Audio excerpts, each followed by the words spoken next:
are the Puranas just myths? Are they part of the Itihasa? How do they work together? And what are the core messages embedded in them? And what is the necessity to read and understand this ancient literature?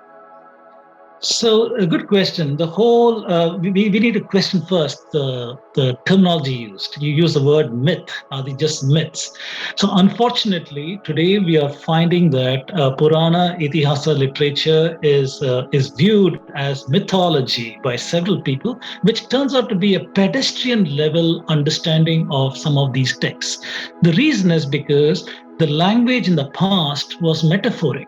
They would use several metaphors in order to communicate some wisdom.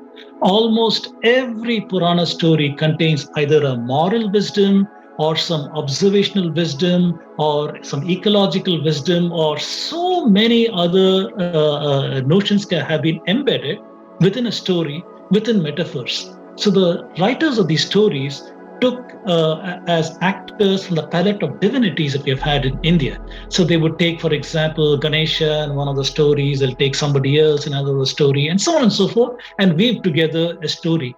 And what we see is that uh, the human mind seems to crave entertainment all the time. We want to always be entertained, whether it is on, you want to go on Twitter, Facebook, Instagram, Facebook, all these kind of things. Every minute you want to be entertained.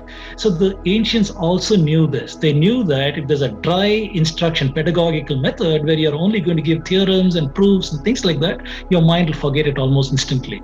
But you put that in an entertaining capsule, learning in an entertaining capsule, that can be retained over the centuries. And the proof is in the fact that we still talk about it now because of that kind of power that the Itihasas are a class of encyclopedic works.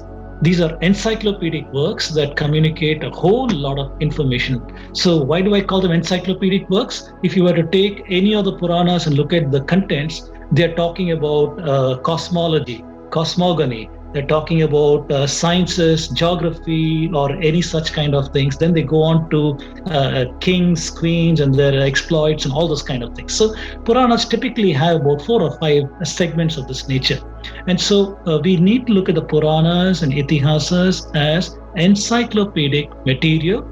And sometimes the morals and wisdom are woven in metaphors, in stories using metaphors. So we need to have the key to unlock that wisdom. If you have the key to unlock the wisdom in that story, that the wisdom is evident to us. If you don't have the key to unlock that metaphor, then it becomes a silly mythology. So clearly, it is our ignorance of the metaphors that makes us see these things as silly mythologies, revealing that we have pedestrian level understanding of these things. So we have to be very careful before dismissing any of these as mythologies, because these are encodings of wisdom from the very remote past.